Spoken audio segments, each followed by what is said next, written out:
Welcome to Chapter 4 of Storming Babylon. In this chapter, we will continue to explore the exciting and action-packed world of this thrilling book. We hope you are enjoying the story so far and are eager to find out what happens next. As we delve deeper into the plot, we encourage you to immerse yourself in the exciting events that unfold. From thrilling action scenes to heart-pumping moments of suspense, Storming Babylon is sure to keep you on the edge of your seat. We appreciate your support and hope that you continue to enjoy the journey we have in store for you. Thank you for enjoying the story, and we look forward to sharing more with you in the upcoming chapters. Chapter 4: Preparing to Strike. The courier lay dead on the floor of the Chinatown trinket shop.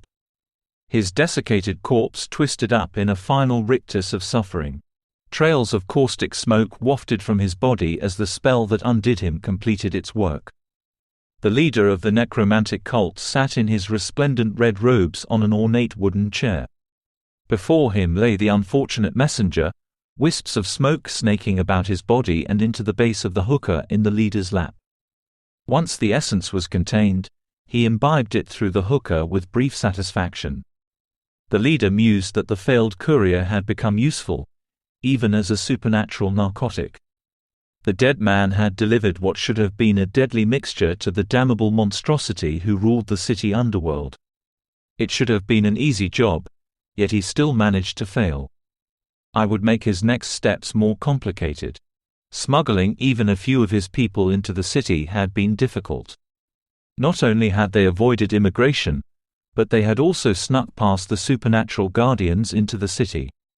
Even now, he had to maintain charms and wards against the spiritual guardians of Chinatown to move unnoticed among them. The stealth came at a high cost in resources, debts, and magical power. The goal remained the same: to infiltrate the city and take control. The Baron was a key obstacle, but the attacks on the guild morgues had weakened him. More work would be needed to remove him from power, but once done, the cult leader would reveal his followers to the council and take over the city. Much would need to be done to repay his Canadian allies for their services. Their intelligence had been vital for every step of the operation, never mind just how much more valuable it would be moving forward.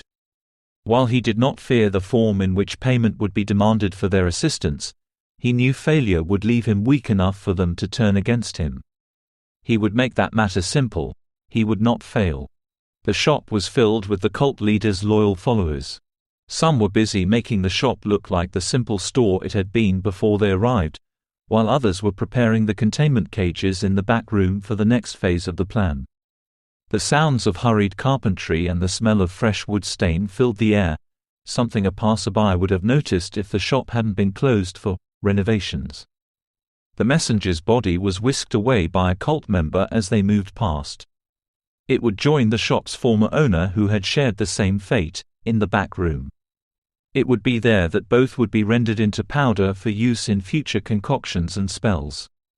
Everything found a purpose, and all purposes would serve his ascension as the new ruler of New York. A knock at the front door attracted the leader's attention, who moved to the door to spy on who would dare attempt an entry into his new lair. He found himself pleased with what he found. A porter wheeled a cart into the alley and pressed a shipping order against the glass door. His allies' next shipment had arrived. The porter was let in and a handful of cultists busied themselves with moving his boxes on the cart inside. The boxers, leader, and porter went into the back room, unconcerned by the macabre pair of corpses in their midst. The leader raised a wary eyebrow at the newcomer. "You're early," he said. The man tipped his hat and handed over his paperwork for inspection. "Better early than late, I think," he said. "Augo Said, you'll need these for your next move." The German accent in his voice was unmistakable. "Your augurs are correct. Shame about your initial attempt. The plan has changed. One setback will lead to greater success." The porter's eyes narrowed. These were hard to get. It will cost you more. The leader sneered at the upstart. "I will pay what I feel is owed. Your friends will accept that," the leader said as he shoved the papers back toward the porter. The porter received his paperwork, clapped his heels with a martial flourish, and left at a clip. A communication had arrived not hours before, giving him piles of documents to rummage through. He had been mildly curious that several documents had swastikas on them, but their information seemed reliable. The boxes were simple wooden affairs. Each was the size of a thin coffin and had the stamps of the U.S. Army on each side. The paperwork signed by the leader told him what lay within: machine guns, ammunition, and grenades, a lot of each. He didn't like the application of modern weaponry but understood it would be more effective than spellcraft in the coming days. Spells could do far more harm, but required skill, time, and concentration. Firearms and explosives were a way to supplement the arcane in combat. Combat that was sure to be required to kill the serpent who ran the city.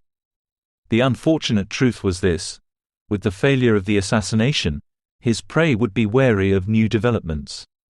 They would be ready for a direct approach. The firepower before him would be the key to overpowering them now that they would be waiting for his next move. They may not know the nature of the threat in their midst, but they knew one existed. He would make sure they would not have time to recover from his next moves. Within a few hours, the back room's cages would be complete. Once that was done, his cultists would begin their hunt in Chinatown. They would start with the dregs and forgotten, then move through the isolated families and loners until they had acquired enough material to create his army. In short order, his small band would be supplemented by necromantic weapons unlike anything seen in the city. He smiled, pulling a knife and a large roll of papers from his recently acquired backroom desk.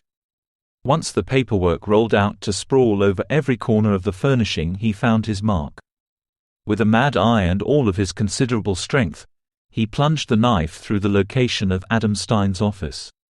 The monster's kingdom would be his.